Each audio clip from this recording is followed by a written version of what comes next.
Olá, pessoal, boa noite, tudo bom? Aqui é Caroline Magalhães, eu sou analista de comunicação aqui na Fundação Norberto Odebrecht e eu dou boa noite a todo mundo que está chegando aqui com a gente na nossa live com o tema Educar para a Vida e pelo Trabalho. Boa noite a todo mundo que está chegando depois de um dia de trabalho. Acho que a gente vai ter hoje uma discussão muito interessante com, enfim, todo o nosso público e também o público do Itaú Educação e Trabalho, organização a qual pertence uma das convidadas que a gente vai ter aqui hoje. Apresentando um pouquinho do nosso tema, como vocês sabem já no nosso evento, a gente tem o tema de educar para a vida e pelo trabalho. E o que esse tema reflete? Né? Ele reflete toda uma discussão sobre como a educação profissional e empreendedora pode transformar vidas e pode transformar realidades. A educação profissional e técnica, pessoal, para quem não sabe, se trata da modalidade de ensino no qual jovens ou adultos também são capacitados para o exercício de uma profissão, para a qualificação profissional. Mas não só isso, né? Educar para a vida e pelo trabalho não se trata só de formar profissionais, mas também formar esses jovens e esses adultos, esses adolescentes para a vida, dá-los oportunidades de geração de renda, de educação, de empreendedorismo, de cultura, de muitas outras coisas, né? E oportunidades que essa educação pode dar para eles. Esse tema ele é tão caro e tão importante que ele, inclusive, está na nossa Constituição, na lei maior do nosso país, né? No artigo 227, a gente tem a descrição de que é dever da família, da sociedade e do Estado garantir a crianças, adolescentes e jovens o direito à educação e o direito à profissionalização. Então, a gente está tendo uma noção aí de como é um tema muito importante, não só para a juventude, mas para toda a nossa sociedade.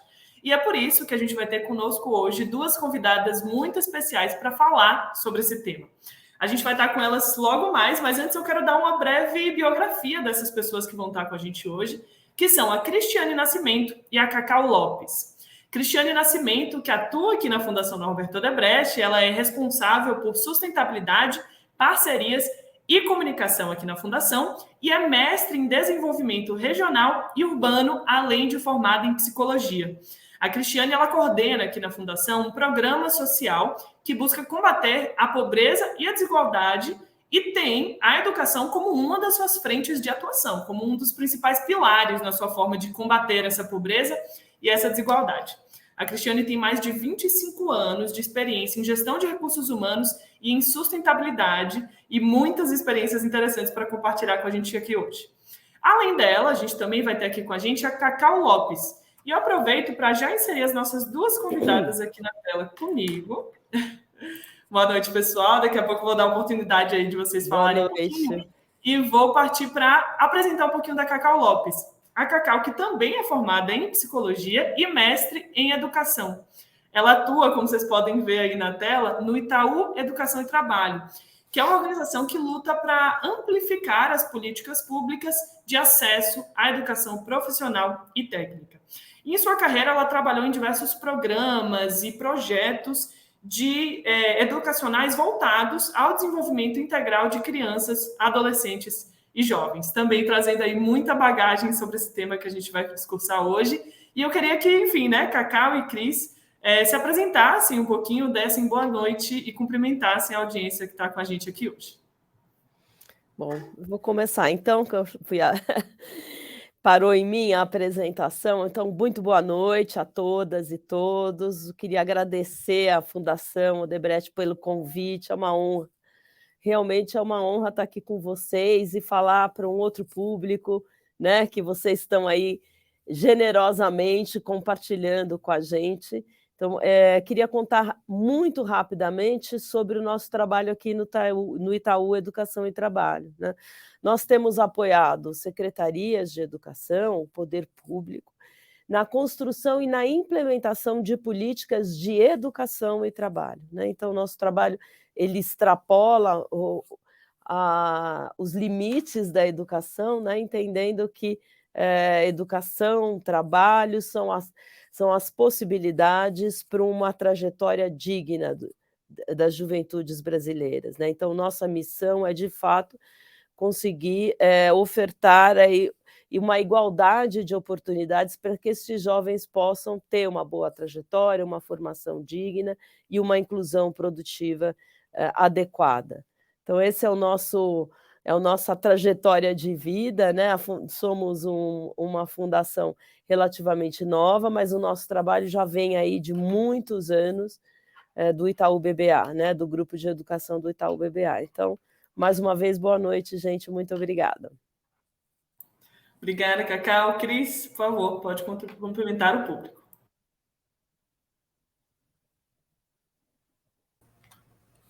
Boa noite à nossa audiência, é um prazer estar aqui hoje.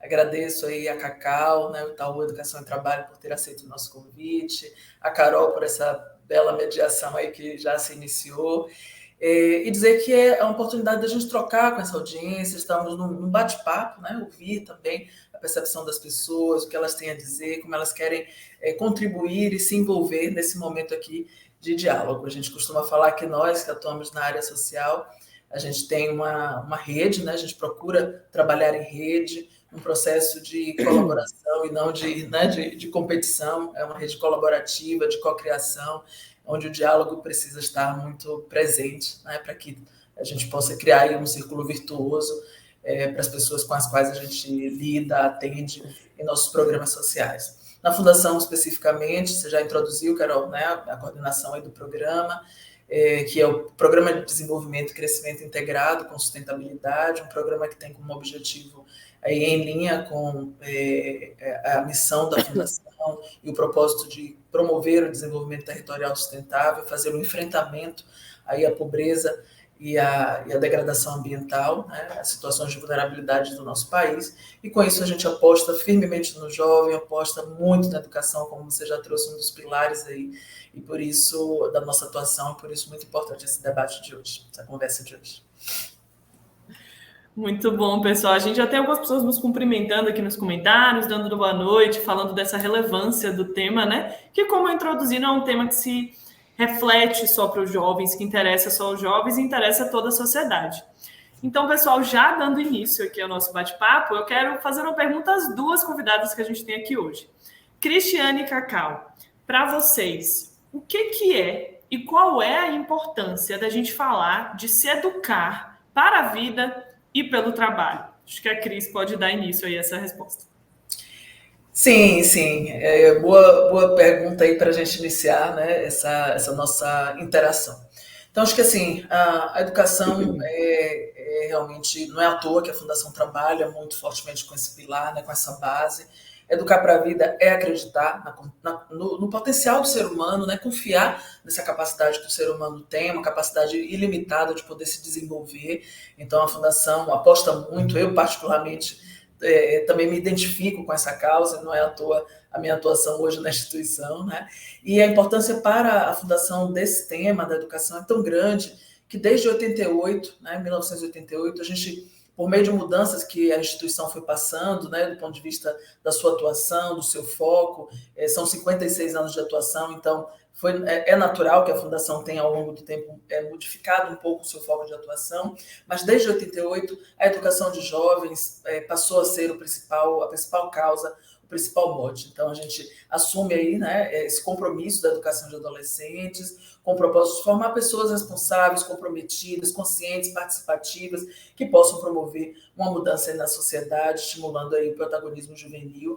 Então, realmente é um tema que é muito caro para a Fundação, e desde 2003, que quando foi criado o nosso programa social, é que a gente vem de forma aí mais estruturada, atendendo o jovem do ponto de vista da educação formal, oferecendo oportunidades na educação formal, já a gente vai falar um pouquinho mais sobre isso, mas também na educação para a vida, uma educação pautada em valores, e uma educação que também se utiliza muito da vivência profissional, dessa experiência do jovem no exercício, né, da sua profissão, da sua escolha profissional, para que ele também possa, por meio dessa experiência, se formar para a vida e pelo trabalho. Então, isso é bem importante e caro aí para a nossa atuação. Com certeza. E acho que é um spoiler, Cris, que acho que a gente vai falar um pouquinho disso mais na frente, mas para a Fundação também é muito importante porque o nosso fundador assim, teve a educação para a vida e pelo trabalho como um super lema, né, na vida profissional e na vida dele no projetos sociais. Mas não quero dar spoiler para a nossa audiência, não. Cacau, se você puder também compartilhar na sua visão, na visão do Itaú Educação e Trabalho, o que é e qual é a importância da gente educar para a vida e pelo trabalho. Como para a Fundação Odebrecht, para nós, é também um tema muito precioso. Eu acho que hoje eu vou poder ter a oportunidade de trazer aqui ao longo da minha fala algumas evidências levantadas aí por pesquisas que nós apoiamos aqui nos últimos meses, o ano passado e nos primeiros meses desse ano, que são pesquisas, é um conjunto de pesquisas que exatamente traz a visão dos jovens sobre a educação profissional, a visão dos empresários, das empresas, mais de 800 empresas foram ouvidas para tratar um pouco sobre como as empresas veem estes jovens, né? E também a percepção dos jovens com relação à educação profissional. Então, tudo isso para dizer que este tema ele é muito central na nossa forma de atuação, entendendo que nossa missão, de fato, acho que é muito convergente aí com a da Fundação, que é de oferecer igualdade de oportunidades, né? Bom, dito isso, eu acho que seria muito importante trazer aqui um pouco alguns dados que também têm norteado aí o nosso trabalho. São dados do Brasil que chamam muito a atenção. O primeiro deles 76% dos jovens brasileiros não vai para a universidade. Ou seja, para 76% da juventude, dos jovens desse Brasil, o ensino médio é a última política pública. Ou seja, esta política ela precisa, de fato, ser voltada para as demandas, para os interesses e para as necessidades dessa população, porque é até aqui que o Estado cuida dessa população, né? Depois disso, um número muito reduzido, no caso 24% dos jovens, vai para o ensino superior. Então, acho que esse é o primeiro dado muito importante de termos em mente quando a gente fala, né, do que estamos educando para a vida pelo trabalho. Então, o ensino médio é uma etapa muito importante, porque é aqui que a gente vai poder fazer alguma coisa pelos jovens, né? Um outro dado que me chama muito a atenção e que acho que vale muito a pena olharmos é a taxa de desocupação das juventudes, né? No Brasil, comparando essa taxa de desemprego dos jovens entre 18 a 24 anos, ela é de 31%, 31,41%, sendo que da população em geral, ela é de 14,6%. Então, os jovens estão desocupados. Então, essa é uma taxa também que chama muito a atenção, né? E por que eu estou trazendo esses dados, né? A gente tem aqui jovens entrando no mundo do trabalho de forma bastante precária, né? Porque a escola tem preparado pouco para o trabalho, né? Isso a gente vê os jovens dizendo isso, né? Nas pesquisas eles falam isso muito claramente, que a escola deles não os prepara para o mundo do trabalho. Então, eles entram e vão aprendendo por tentativa e erro, né? O que ocorre nesse mundo do trabalho, quando de fato a escola poderia ter preparado melhor. E quando a gente fala para a vida, isso me remete à ideia de formação integral, né? Então, eu não estou fazendo, e acho que Carol traz um ponto muito importante no início, que você fala, não é só formar para o técnico, né, Carolina? Foi o que você trouxe.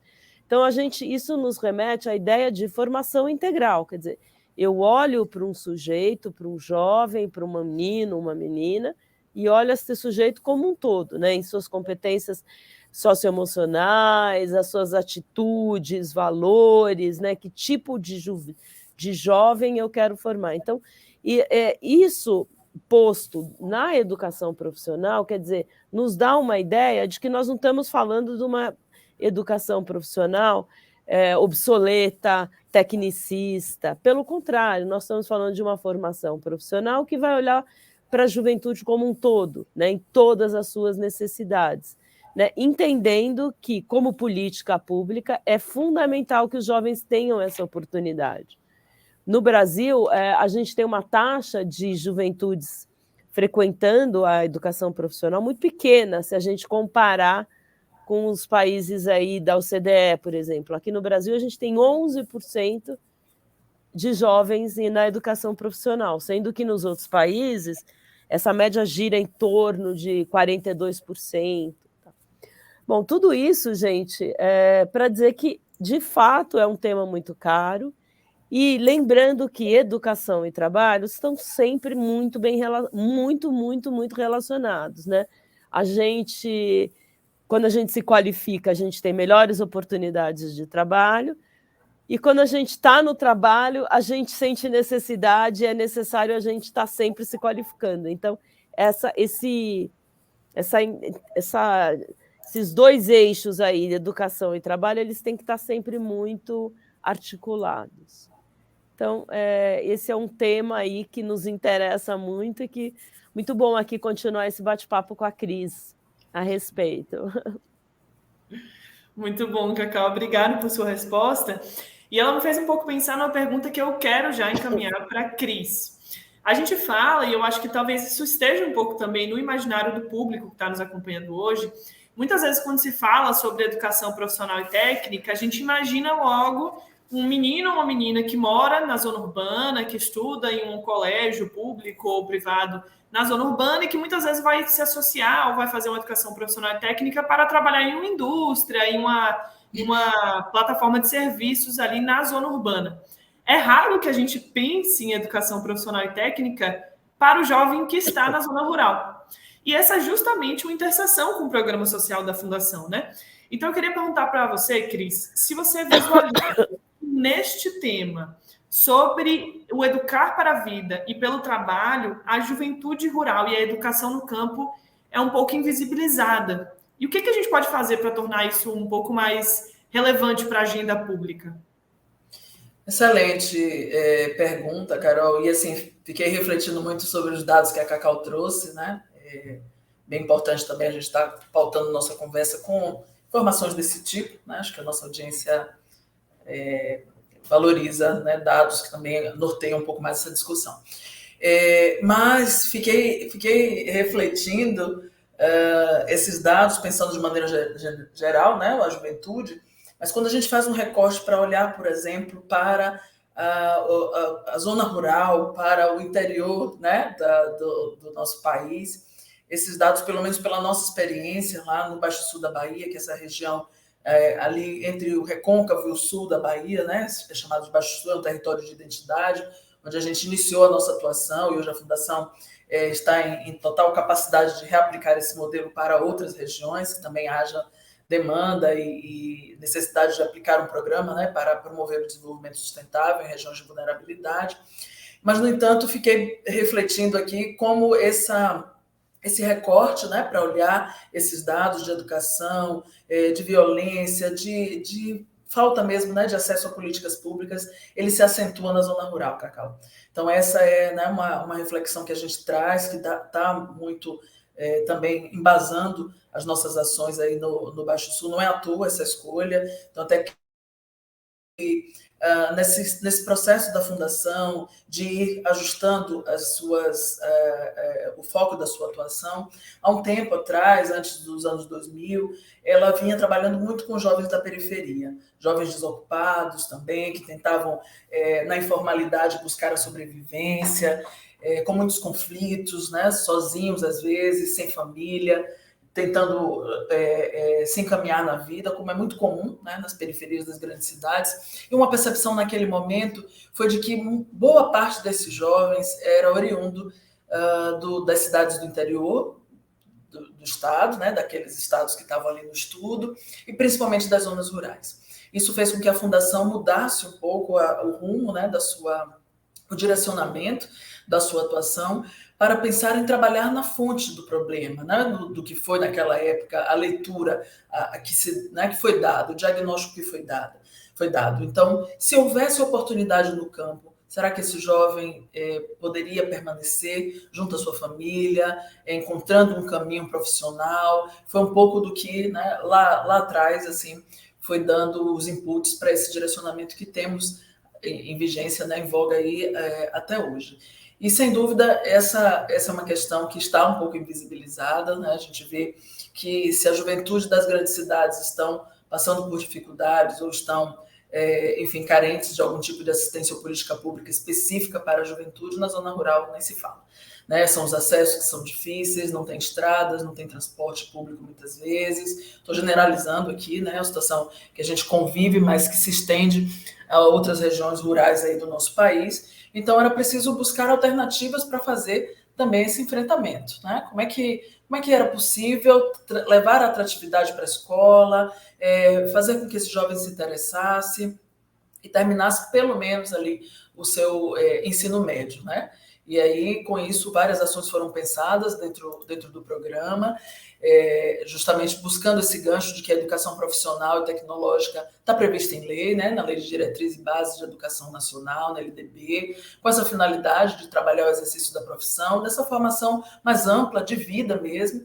E, na outra mão, a gente também encontrava dados como esses que eu citei das zonas rurais, e eu vou trazer alguns dados aqui que eu acho que também enriquece esse debate, que jovens, Cacau, toda a nossa audiência, Carol, jovens com idade entre 25 e 35 anos no meio rural representam apenas 9,48% do contingente da população rural, segundo o Censo Agropecuário de 2017, que é o último censo. Ou seja, o êxodo rural ele volta a assombrar aí a sucessão familiar, né? A sucessão familiar na agricultura familiar. Então, a Fundação, ao lidar com essas questões, uma legislação que, por meio da LDB, disponibiliza, oferece, estimula uma educação voltada para o exercício profissional, exercício de profissões que poderiam ser profissões do campo também existem, né? Oportunidades profissionais. E, na outra mão, a gente com esse dado de jovens saindo das zonas rurais por falta de oportunidades. Então, que tal, né, unir essas duas pontas e pensar em algo, porque a gente foi percebendo que como estava o incentivo para esse jovem permanecer no campo, quem estava preparando as futuras gerações para a agricultura familiar, considerando que 70% da nossa alimentação vem dessa atividade econômica, a gente viu poucas iniciativas olhando para esse tipo de atuação. Então, daí a Fundação se utiliza da educação técnica, da educação profissional, em parceria com as casas familiares. Já a gente vai explicar um pouquinho essas instituições parceiras, são organizações da sociedade civil que fazem toda uma formação voltada, né, para a formação técnica, integrada com o ensino médio, e oferecem ao jovem essa possibilidade de trabalhar na própria agricultura, com domínio dos manejos, dos cultivos, e cria um novo sentido, ressignifica a agricultura familiar, que não é mais essa agricultura, né, obsoleta, de subsistência. Com isso, o jovem passa a ter um novo olhar e olha para aquela atividade que era da tradição familiar, né, da ancestralidade dele, muitas vezes. Ele ressignifica e traz um novo olhar, né, um novo modelo mental de olhar para a agricultura e poder transformá-la, né, e transformar, inclusive, como um propósito de vida e de trabalho. Então, mas é válido mesmo trazer esse olhar de que precisamos pensar no jovem como um todo, mas ainda existe dentro da classe de jovens, né? O jovem da zona rural, mais esquecido ainda, que inclusive para a ONU, para finalizar aqui a minha fala desse bloco, para a ONU, os jovens da zona rural são considerados populações vulneráveis, pelo fato de estarem tão desassistidos, tão à margem de políticas públicas do nosso país e no mundo.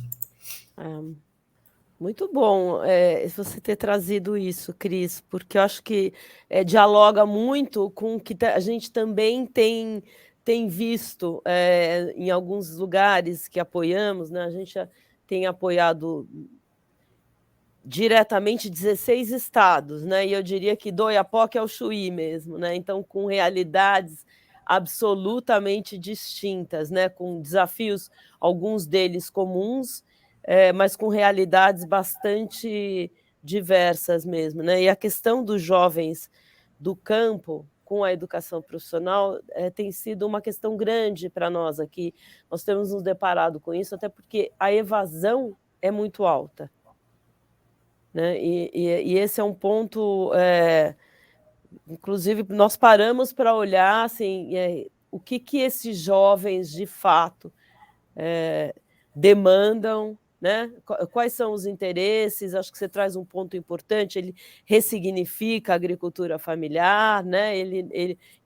Mas ele não abandona o território. Então a gente tem se deparado com essa questão também, né? Que eu acho que são questões aí para as quais a gente tem olhado para avançar a EPT no país, né? Acho que temos aí um desafio grande, que é como aprimorar a oferta da educação profissional, né?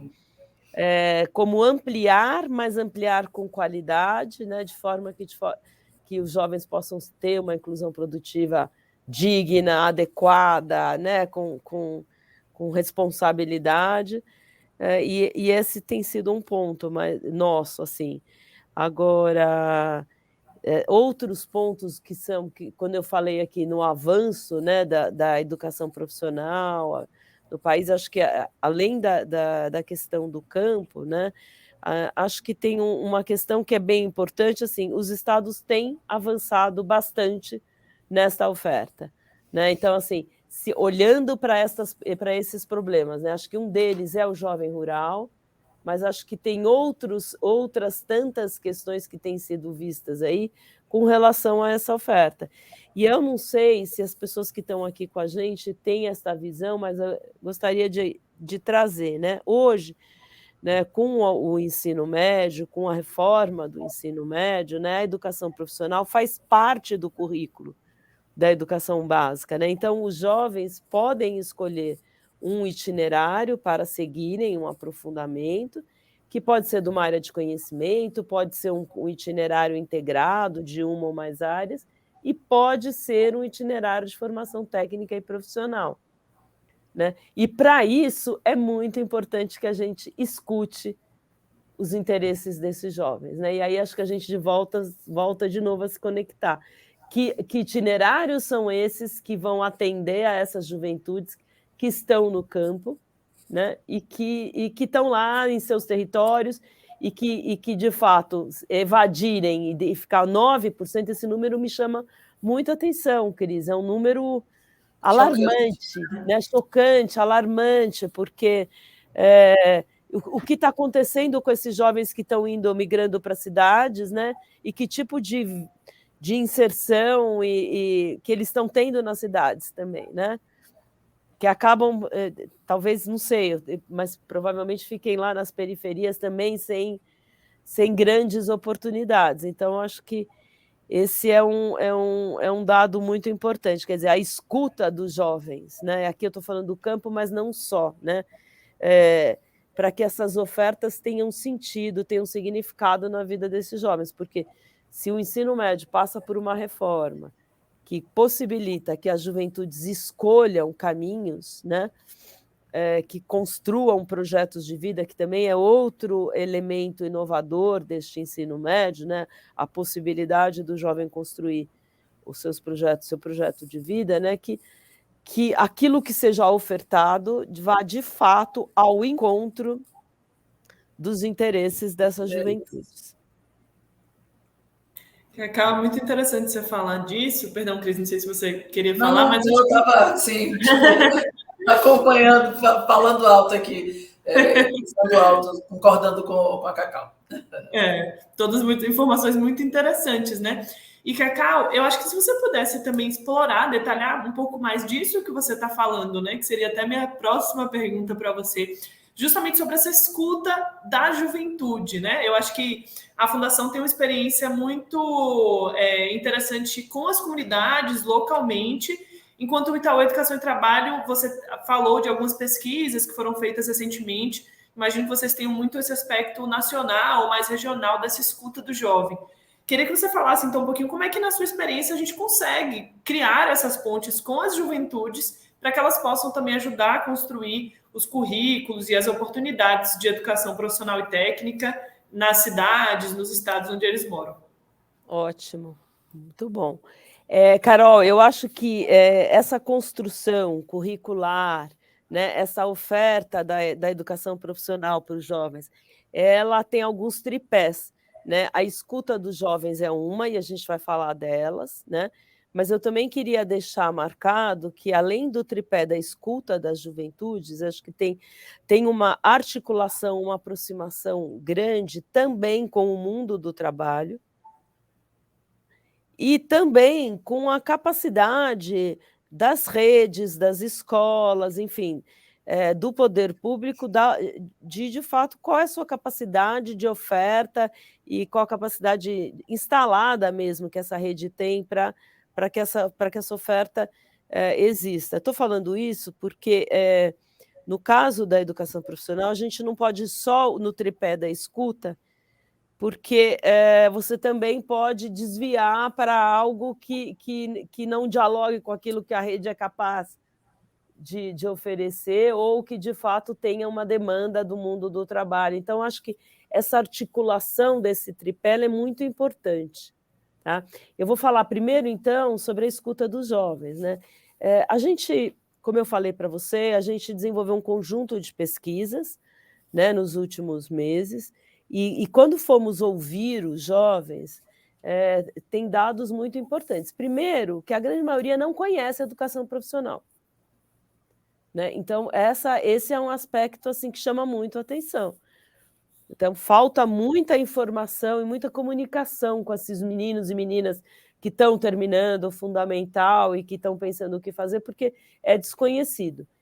Mas mesmo não conhecendo, mais de 60% diz, bom, mas eu gostaria de ter algo, né, nessa linha. E também um número muito elevado de jovens fala o seguinte, fala, bom, eu não conheço, mas se tiver eu gostaria de fazer, né, que ser mais de 60%, e um número grande de jovens, uma média de mais de 70%, 75%, fala o seguinte, a escola não me prepara para o mundo do trabalho, ou seja, o jovem identifica que há uma desconexão daquilo que ele aprende na escola e aquilo que ele vai precisar no trabalho. E é o primeiro caminho para a evasão. Né? Quer dizer, aquela escola serve pouco para ele. Né? Falando do jovem do campo, eu recentemente tive uma experiência num estado que dizia o seguinte, a escola técnica agrícola ela já tem os componentes técnicos específicos desde o primeiro ano, o que é muito interessante. Os jovens estão lá e é na pedagogia da alternância, então eles ficam morando na escola durante um período. E estava se pensando em colocar os componentes técnicos nessa nova arquitetura do ensino médio somente no segundo ano. E para a escola agrícola isso não faz o menor sentido, porque ele está lá na escola, né? Ele está no campo, então ele quer estar com a mão na massa. Então, isso foi uma escuta dos professores, foi escuta dos jovens, né? Do que de fato eles queriam. E eles querem estar com a mão na massa, um pouco na linha do que Cris vinha trazendo, né? De ressignificar aquilo que eles já fazem lá na agricultura familiar, mas eles estão na escola e vão rever aquilo que eles já estão fazendo no seu dia a dia. Né? Então, eu acho que esse é um ponto, e acho que assim, a grande maioria dos jovens escutados também concorda que a escola prepara pouco, mas precisa preparar o jovem para o mundo do trabalho, que é a função da escola.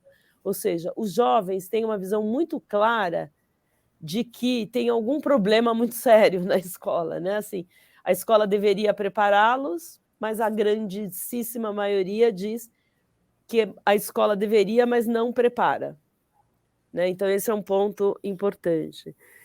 No que diz respeito ao outro lado do tripé, que eu falei que acho que é muito importante ouvir os jovens, mas a gente também precisa, na educação profissional, ter essa aproximação com o mundo do trabalho, as empresas ouvidas, enfim, o que a gente tem de evidências nesse sentido é que avalia-se que a maior parte das empresas fala que contrata o jovem com algumas competências comportamentais, né, que eles consideram que são mais importantes até do que formar em competências técnicas específicas. Por quê?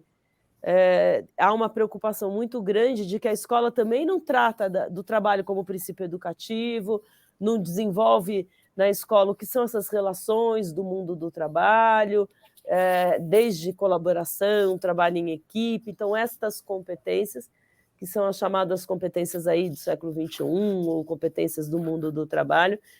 Então, as empresas trazem isso muito forte, né? A importância da escola desenvolver isso. E, por outro lado, você vê o jovem falando isso também, né?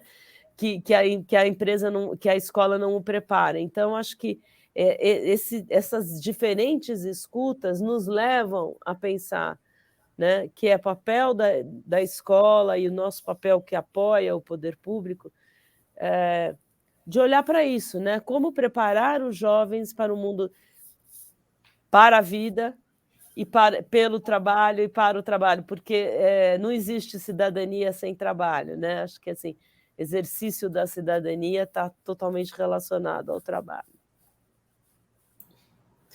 Muito bom. E acho que, Cacau, você já falou algo muito interessante que eu ia pedir para a Cris falar um pouquinho sobre, né? Porque assim, a gente está falando de um tema que nasce enquanto tema de cunho público, de cunho nacional, né? Eu citei aqui que é uma coisa que está na Constituição, é dever da família, da sociedade, do Estado, da educação e da profissionalização. Mas a gente sabe que a iniciativa privada ela tem um papel aí, né? Ela pode contribuir muito para o avanço da educação profissional e empreendedora. Ela pode ajudar a levar a educação profissional e técnica a mais jovens. E eu acho que a Cris pode compartilhar um pouco, porque essa é a experiência da Fundação, não é isso, Cris? Sim, exatamente. Até Cacau, pelo conhecimento também que ela tem da educação do campo, já introduziu um pouco de como, né, essa metodologia acontece, ela não é exclusiva, obviamente, da Fundação, que é a pedagogia da alternância. Então, a gente, com as escolas parceiras, né, temos organizações de sociedade civil, essas escolas são escolas agrícolas, né, casas familiares agrícolas, que são, na verdade, associação de pais, de alunos, e essas organizações têm, junto com a Fundação, um acordo de cooperação técnica e financeira, né, para a realização do programa social aí da Fundação, que é o PDCIS. Então, com elas, a gente estabelece, né, direitos e deveres, enfim, de ambas as partes, tem todo um regramento aí nessa relação. Mas isso não é o mais importante aqui do nosso debate. O mais importante é a gente trazer um pouco desse funcionamento, né? Então, essas escolas, por essa metodologia da pedagogia da alternância, que o jovem fica uma semana na casa, em tempo integral, na escola, né? A gente chama escola de casa, por esse conceito mesmo, né? De integração, o conceito da educação integrada e da vivência de que essa educação se estende à família. Então, a gente acaba aqui carinhosamente chamando de casa familiar, né? E aí, dessa forma, o jovem permanece uma semana na escola, com todos os seus aprendizados, ali o processo de ensino-aprendizagem vai se dando, né, com aulas teóricas, aulas práticas, nas unidades demonstrativas, nas áreas ali onde tem os cultivos, né, são formações voltadas aí para serem técnicos da área agrícola, né, cada um com uma especificidade, mas todos dentro aí dessas ciências agrárias. E tem o tempo escola e o tempo casa. Esse tempo escola é essa semana de imersão, como o Cacau colocou, essa mudança que o novo ensino médio está propondo, né, de só a partir do segundo ano, nas casas familiares, o primeiro, o segundo e o terceiro ano já são voltados aí para essa formação técnica, integrado ao médio, né, ao ensino médio. E o tempo casa é o tempo que esses jovens estão nas suas propriedades, que são pequenas propriedades, às vezes muito pequenininhas mesmo, são agricultores familiares, às vezes nem tem essa extensãozinha ali de terra para implementar cultivos, a gente busca alternativas, como trabalhar a apicultura, porque as abelhas estão soltas, não precisa de uma terra para poder ter o mel, né, a produção de mel. A gente trabalha com aquaponia, hidroponia, que são sistemas que se utilizam aí de tubulações, né, do plantio em água, justamente para fazer o enfrentamento daqueles jovens que não têm terra aí para plantar, que também é uma questão, importante de discussão.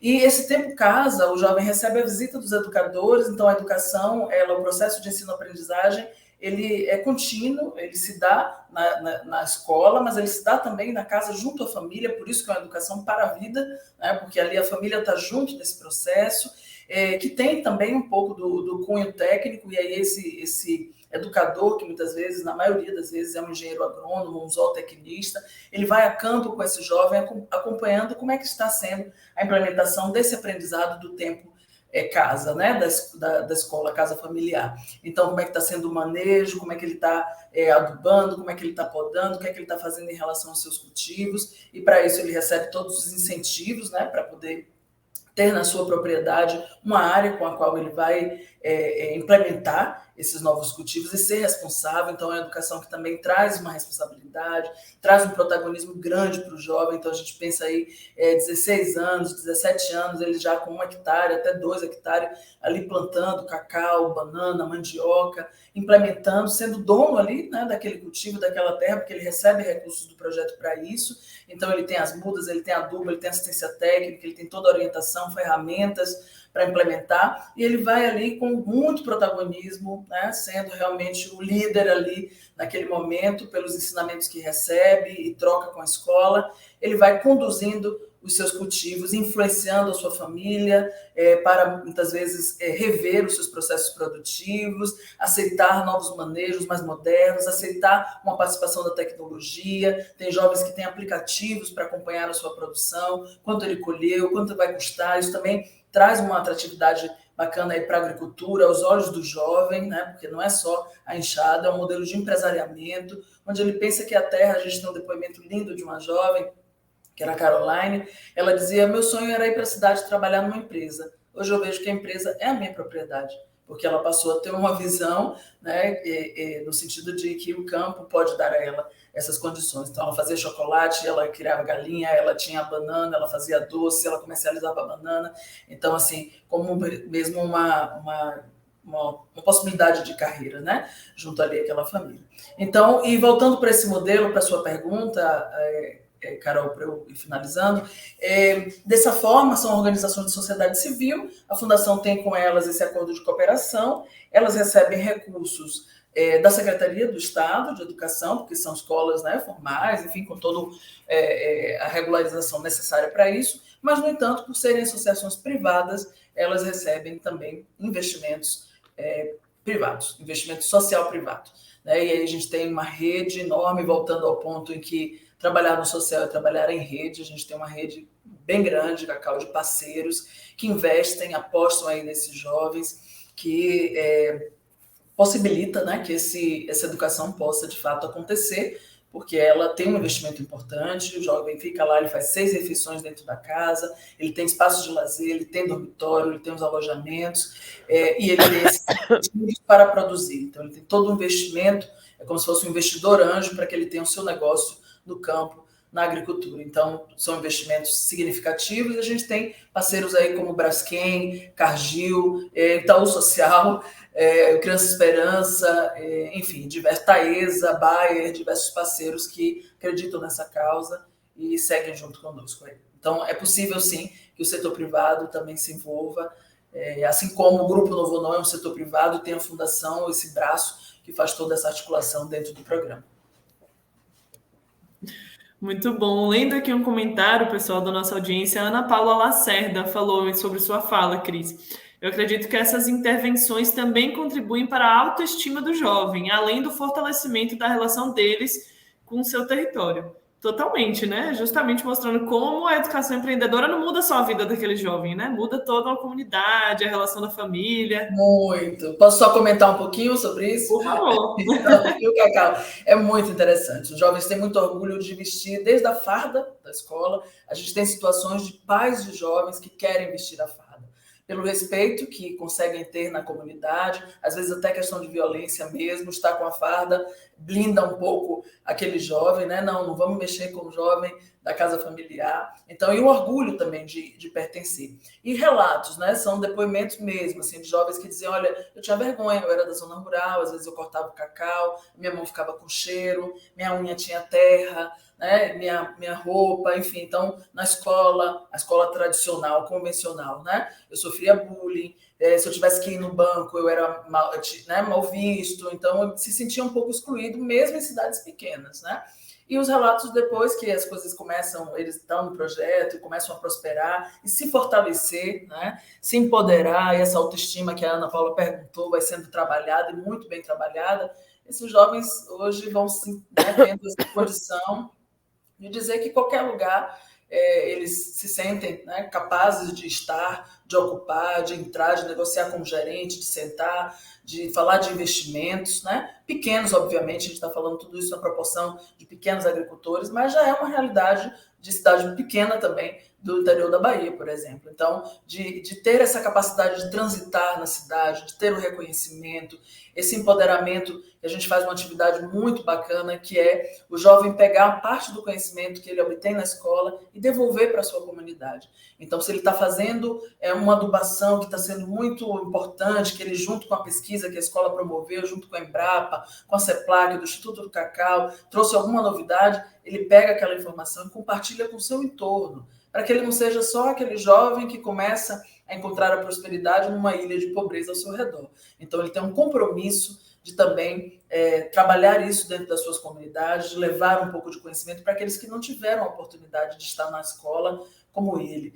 Então, isso são as ações multiplicadoras e isso faz com que o jovem realmente ganhe uma autoridade, assim, não é nem autoridade, mas um reconhecimento, né? Porque ele passa a ser esse agente disseminador, multiplicador da escola para a comunidade, levando, olha, tem essa poda que dá resultado, ele reúne aqueles agricultores ali, muitas vezes senhores que poderiam ser pais ou avós daquele jovem, e ele vai levar um pouco de conhecimento, fazendo dias de campo, demonstrando, e aquelas pessoas vão tendo melhores resultados. Melhora a produtividade, consegue uma colheita melhor, o produto tem menos problema, combate a praga. Então, aquele menino que, de repente, né, era só o filho do seu fulano, né, e tinha o pai lá, de repente ele vira a história toda, né, e ele passa a ser a referência. Né? Então, o pai do seu fulano de tal, porque agora é o menino que começa a ser tão protagonista na sua comunidade que isso vai fazendo com que ele se empodere muito e se veja mesmo ali como já um grande homem, assim, contribuindo com um compromisso coletivo, né, com a própria família e coletivo muito grande. Opa. Lindo isso, muito bonito isso, Cris, que você traz, né? De uma potência incrível. Olha, Cacau, assim, fazer um parênteses, vamos combinar para a gente fazer uma visita ao Baixo Sul, a gente ia te receber. Vamos. Maior prazer. E a audiência também a gente pode combinar. A gente pode combinar a audiência. A gente tem uma ação lá no sul da Bahia, eu posso fazer ajustar as agendas, com certeza. Por favor, seria muito bom. E eu acho que a nossa audiência, né, Cris, vale ressaltar que sempre pode conhecer um pouquinho mais dessa realidade nas nossas redes sociais, nas redes sociais das casas familiares especificamente, todas as três têm redes sociais que vocês podem acompanhar e ver um pouquinho das histórias desses jovens. Nas redes sociais, especialmente em nosso Instagram da Fundação Norberto Odebrecht, a gente também divulga muito alguns desses relatos, histórias de vida, da Maíra, do Daniel, da Rosane. Assim, a gente tem muitas histórias bonitas, realmente, de como essa educação empreendedora transforma a vida de muitos jovens e também, como a Cris está falando, né, de suas famílias, de suas comunidades. Às vezes, não é só quem está ali realmente tendo as aulas, tendo o acesso à educação profissional e técnica que é impactado. É realmente uma rede que se cria. E eu acho, pessoal, que isso até nos leva a uma pergunta, né? Que é assim, a gente está falando, a gente sabe que o dever do poder público, né, é o primeiro dever, se é que a gente pode falar nesse sentido. A gente tem o apoio que a iniciativa privada pode dar, mas a gente também tem a sociedade civil. E aí eu queria, enfim, perguntar um pouquinho para a Cacau, na experiência dela, e até para a gente dialogar um pouquinho com o nosso público, será que há formas da gente pensar assim, como a sociedade civil pode contribuir para esse debate ou para ajudar a amplificar essas políticas públicas, ajudar a pautar essa questão? Na sua experiência, Cacau, a gente tem como fazer com que os indivíduos também contribuam para a gente poder disseminar mais a educação profissional e técnica no país? Olha, Carol, eu acho que sim, acho que esse é um tema que envolve toda a sociedade, né? A gente está falando da formação dos nossos jovens, né? Lembrando que o Brasil hoje ele vive o fim do bônus demográfico, né? Então, assim, a hora de todo mundo se juntar e, de fato, olhar para esses jovens é agora, né? Assim, a gente ainda tem mais jovens, mas essa curva começa a descer a partir de 2025. Então, é dever de todos nós nos juntarmos para falar deste tema, né? Eu trouxe aqui, né, a questão trouxe antes, né, a necessidade do envolvimento das empresas, do setor produtivo mesmo, né, daquilo que a gente chama do mundo do trabalho, assim como é importante a corresponsabilização da sociedade civil com a formação desses jovens, né. Eu acho que e aí eu acho que cabe pensando, eu estava aqui pensando um pouco na fala da Cris, né, e a sua pergunta agora de como a sociedade se envolve, pensar um pouco do que a gente está falando, né? De que educação profissional que a gente está falando, porque a Cris vem com uma experiência muito viva, né? De que assim o jovem ele mexe no território dele, né? Ele mexe com profissionais que estão lá, estão lá, né? Mais velhinhos, enfim, que estão lá, poderiam ser avós, e ele começa a fazer essa transformação. Então, eu acho que aqui a gente está falando da sociedade como um todo se envolver num conceito que a gente tem chamado de EPT emancipatório, né? Da educação profissional que é emancipatória. Ela não é limitadora, né? Ela é aprisionante. Oi? Ela não é aprisionante, a gente não Ela tem não é que aprisionar o aprisionante, jovem no campo. não queremos aprisionar e nem alienar ninguém, né? Acho que esse é um ponto muito interessante, porque assim, a gente está falando de uma aprendizagem que é ao longo da vida. Então, quando você me fala que o jovem está lá e reúne a comunidade para falar de uma nova forma de poda, eu falo, olha, é isso, né? Assim, é este conceito de aprendizagem ao longo da vida, ou seja, todos nós, inclusive nós três que estamos aqui, né, conversando, a gente está em constante formação, em constante movimento de aprendizagem. Então, eu acho que, assim, falando da educação profissional, a aprendizagem ao longo da vida é uma grande premissa, né, com a qual a gente trabalha. A outra delas é assim, é entender que você olha para o todo do indivíduo, do jovem, e não para uma pequena parte dele, né?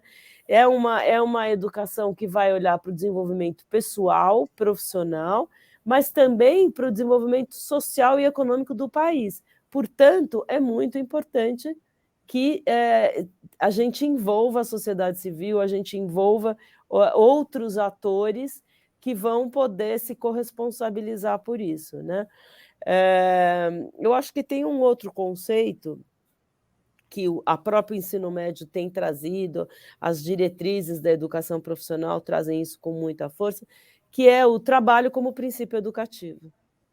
Né? Quando a gente entende, a fala da Cris, ela vem toda permeada por esse princípio, né? Quer dizer, quando a gente entende que o trabalho faz parte daquilo que a gente tem na escola, que a gente discute as relações do trabalho, né? As relações no trabalho, relações de trabalho, e traz isso para o âmbito da aprendizagem mesmo do jovem, quer dizer, a gente muda a forma como o jovem também se relaciona com o trabalho e com o futuro dele, com o futuro do trabalho dele. Então, eu acho que tudo isso diz de um olhar assim social para essa formação, né? Então, portanto, sim, acho que o mundo, são os empresários, é a sociedade civil, é a escola, né? Eu acho que é um conjunto de pessoas olhando para os jovens, lembrando que eles vão ser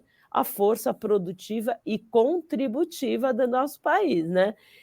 Lembrando assim que ainda temos mais jovens. E aí, Carol, vou te pôr na sua conta também. Você é a mais jovem aqui da nossa. Não estou querendo falar nada, Cris, mas a Carol aqui é a representante da juventude aqui do nosso grupinho. Verdade, verdade. Né? Então, acho que isso é muito importante. Eu só queria também lembrar, assim, existem alguns programas, a gente está chegando meio no final, né? Mas acho que tem alguns programas no nosso país que podem ser melhor explorados, né? Explorados no bom sentido, né? Para ampliar aí a participação da sociedade na formação dos jovens. Um deles é o programa de aprendizagem, né? O programa de aprendizagem, ele pode ser ofertado pelas escolas que estão oferecendo os itinerários de educação profissional, e é uma maneira, né, do jovem também já ter uma inclusão produtiva, ter uma formação bem mais robusta, acompanhada, tutorada. Então, eu acho que cabe aqui também trazer aqui para a nossa audiência uma atenção importante ao programa de aprendizagem, que ainda é pequeno, né, em termos do país como um todo. Muito bom, obrigado, Cacau. E você sim, se antecipou um pouquinho, a gente está chegando ao fim do nosso encontro, e eu acho que a gente tocou em diversos assuntos muito relevantes ligados à educação profissional e técnica, né? A gente teve aí também a participação do público, eu acho que deu para perceber que realmente é um tema no qual todos nós temos um pouco de responsabilidade, no qual se há muitos projetos, muitas iniciativas, muitas formas de garantir esse direito à educação e à profissionalização. Você acaba essa fala falando da possibilidade do jovem aprendiz, né, de aprendizagem, e eu acho que a gente sai desse encontro com realmente muitos conhecimentos e informações novas sobre como a gente pode educar para a vida e pelo trabalho os nossos jovens. E aí, chegando realmente ao final da nossa live, eu queria pedir de vocês uma fala final para a gente encerrar a nossa conversa, também se despedir do nosso público. E, claro, caso já abra aqui caso vocês desejem, deixar de alguma forma formas de contato com vocês ou com as organizações das quais vocês participam, sejam nas redes sociais, nos LinkedIns, enfim, formas como as pessoas podem saber mais sobre vocês e sobre o tema que a gente está discutindo aqui hoje. Se a Cacau quiser começar. Bom, eu vou começar, então, sugerindo para a audiência olhar o Observatório de EPT, né? É um observatório aberto que traz muita novidade, pesquisa, temas, evidências relacionados a esse tema. Então, acho que vale muito a pena. Acho que ali vocês vão encontrar algumas curiosidades e alguns pontos de atenção também com relação ao que precisa ser feito relacionado a esse tema. Né? Termos super abertas para conversar mais, caso haja interesse, aí vocês vão conhecer um pouquinho também do Itaú Educação e Trabalho. E eu acho que a minha mensagem final, eu gostaria de deixar uma mensagem para os jovens, né? Para que vocês levem essa mensagem aí para os jovens, né? De acreditar mesmo, né, nessas possibilidades de educação, de acreditar nos seus sonhos, né? Eu acho que a gente trabalha para que os sonhos dos jovens possam existir, né? Para que os jovens possam sonhar, né? Então, acho que essa é a minha mensagem para todo mundo que está aqui, que se aproxima dos jovens, e para os jovens que, porventura, possam nos ouvir, né? Acreditar aí nessa possibilidade de abrir novas portas e sonhar. Obrigada, Cacau. Cris? Eu vou fazer a conexão aí com essa fala da Cacau, né, de acreditar no jovem, no potencial, e, enfim, né, de sonhar. E queria contar uma historinha bem rapidinha. Eu estou muito ainda impactada com esse jovem, Cacau, e toda a nossa audiência, que é o Daniel Wilke, um jovem que eu estive no Baixo Sul recentemente, interagi muito com esse jovem. E é um jovem que estava um pouco desacreditado, com planos de ir para a cidade grande, as tias já tinham ido embora também. E ele entrou no programa, esse jovem foi tendo acesso a projetos, hoje ele diversificou, né? Então ele cria aves, ele tinha um solo um pouco arenoso, então os cultivos não estavam dando tão certo assim, né? Então ele foi um dos voluntários logo que no projeto de aquaponia, e hoje ele cultiva hortaliças no sistema de água, né? A hidroponia, perdão, a aquaponia quando consorcia com peixes, né, com piscicultura. Então, ele tem hidroponia para ter hortaliças, ele conseguiu implementar cacau e banana, as suas tias voltaram, as tias que tinham ido embora para a cidade grande voltaram para trabalhar com o sobrinho, que agora consegue, por meio da agricultura familiar, que tem essa característica, né, de ter a família juntos trabalham todos juntos, e Daniel é um talento que estava ali, né, e certamente se não houvesse oportunidade, se não houvesse um ensino técnico profissionalizante, esse talento talvez não estivesse brilhando tanto, né? Adicionalmente, Daniel é músico, ele toca violino, Ele tem, na propriedade dele, ele tem pau-brasil, ele cortou um pedaço do pau-brasil, mandou para um luthier em São Paulo, Cacau, para o luthier fazer um violino do pau-brasil, da roça dele, da propriedade dele, e hoje ele toca violino com esse, né, violino que é de pau-brasil, e é um empresário que está no campo, que negocia com clientes, com fornecedores, que tem Instagram, que entrega os seus produtos, enfim, então é uma vida transformada, e o que eu, como mensagem final, é também reforçando a fala de Cacau, acreditar no jovem, acreditar nessa capacidade ilimitada, revelar talentos, né, dar caminho. Eu acho que é a nossa missão, é o nosso papel. Convido que acessem o site da Fundação e também uma visita ao Baixo Sul, que pode ser virtual ou pode ser também presencial para aqueles que tiverem, né, essa possibilidade. Estou à disposição, meu LinkedIn está aí, né, e estou à disposição para outros contatos. E agradecer, foi tão rápido, Cacau, foi tão gostoso que passou voando. Passou voando. Foi muito rápido, Cris. Eu também já queria continuar aqui a conversa. Carol, cria outros momentos aqui para gente. Muito bom. Criaremos, viu? Muito obrigada, Cacau. Muito obrigada, Cris, por terem sido nossas convidadas, né, nesse debate tão legal, que realmente passou muito rápido. Eu estava aqui nem estava acreditando no que o relógio estava dizendo.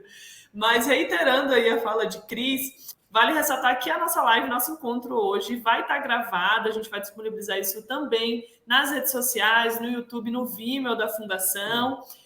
Então, vocês podem recomendar para pessoas que não puderem assistir a gente aqui, que assistam posteriormente a gente em outras redes.